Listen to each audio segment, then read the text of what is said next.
Welcome to This Explainer. Today, we are tackling one of the most profoundly challenging, heart-wrenching experiences a relationship can ever endure, and that is infidelity. But drawing directly from a counselor's decade of clinical experience, we aren't just here to look at the wreckage of betrayal. Instead, we're focusing on the blueprint for rebuilding trust. For couples out there choosing the incredibly painful yet hopeful path of reconciliation, think of This Explainer as your step-by-step psychological roadmap. We're going to talk about understanding the trauma, confronting some really hard realities, and implementing the professional recovery steps needed to reconstruct a totally shattered foundation. Okay, let's dive into this. Here is our roadmap for today. First, acknowledging the deep devastation, followed by understanding the collateral damage. Next, we'll look at the hard reality of recovery. Then, we get into the actual blueprint, essential steps to reconcile, professional strategies for healing, and finally, choosing courage over comfort. All right, kicking things off with Section 1, acknowledging the deep devastation. I question every memory we have together. Wow.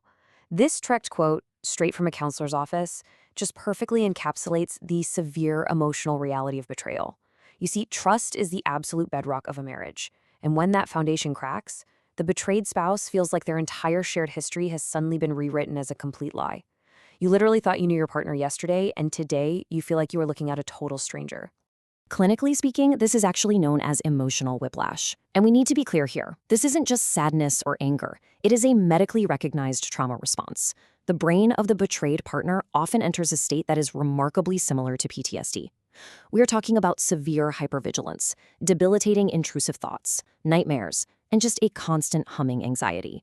If you've experienced this and thought to yourself, am I going crazy? Am I just being overly paranoid? The answer is a definitive no. You are having a very real physiological reaction to profound trauma. And this devastation really has a dual nature. It's not just the betrayed spouse who is suffering. The betrayed spouse is over here battling deep internalized shame, asking devastating questions like, was I not enough? Which leads to clinical depression and anxiety. But on the other side, the unfaithful partner is typically carrying crushing guilt, self-loathing, and severe identity confusion. They might have sought out an affair for validation, right? Only to find that living a double life has completely destroyed their internal peace and character. So both partners are carrying just massive amounts of internal damage. Which brings us to Section 2, understanding the collateral damage. Because the blast radius of an affair, it is huge. It rarely stays contained just between the couple. Kids, for instance, are incredibly perceptive. They sense the emotional absence even if the affair is totally hidden. And when it surfaces, their sense of security vanishes. Counselors actually note that adult children often carry lifelong trust issues into their own relationships after watching their parents' marriage implode. And beyond the psychological, there are stark, real-world practicalities. The risk of STIs, unplanned pregnancies that create complex custody nightmares, severe stress-related physical health problems, and of course, the absolute financial destruction that a resulting divorce can bring to a family's future. Moving right along to Section 3. The hard reality of recovery. So it all leads to this massive, heavy question. Can a marriage actually survive this? It's the exact question every single couple asks sitting on that therapy couch. And answering it requires us to take a very sober look at the actual statistics of reconciliation. Now, what's really interesting about this slide is the stark numerical reality. According to the source material, only about 30 to 40%, and we've represented it here right in the middle at 35%, of couples who experience infidelity ultimately stay together in a healthy, thriving way. The remaining 65% either end up divorcing, or honestly, worse, they stay married but live in a state of constant resentment, emotional distance, and recurring suspicion. The odds are undeniably difficult, but thriving is absolutely possible. But you have to understand the timeline here. 2 to 5. That is the number of years of consistent, intentional work it takes to rebuild trust. This is not a quick fix, folks. You don't go to one weekend retreat and magically heal. Reconciliation is a lot like long-term physical therapy for a deeply broken bone.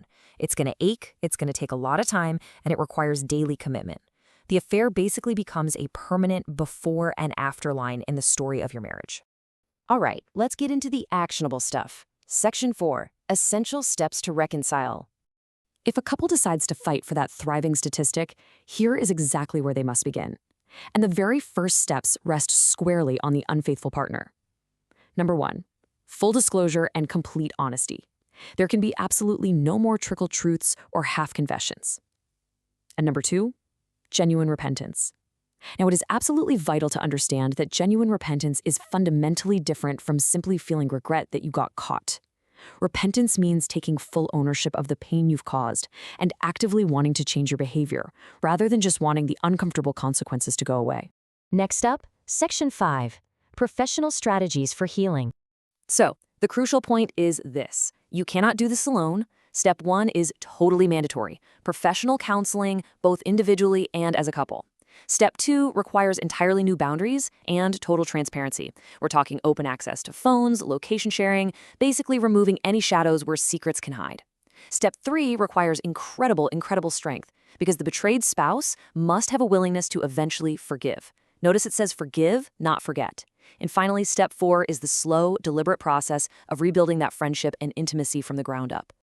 And finally, we arrive at Section 6, choosing courage over comfort.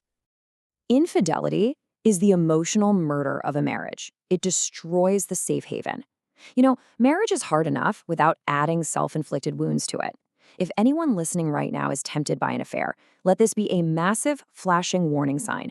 Address your unhappiness directly. Talk to your spouse. Talk to a counselor, a mentor. The temporary thrill of escape is never, ever worth the years of profound, devastating pain that follows. It literally destroys the very sanctuary you were meant to build together. But if the damage is already done, I want to emphasize that healing is possible. It's going to cost you your pride, your comfort, and any expectation of easy answers. The marriages that survive, the ones that rebuild that trust and actually thrive once again, are the ones where both partners do the agonizing, necessary work. So I leave you with this final, provocative thought to chew on. Will you choose courage over comfort to rebuild your safe haven? Thank you so much for joining me for this explainer. Keep learning, keep growing, and I will see you next time.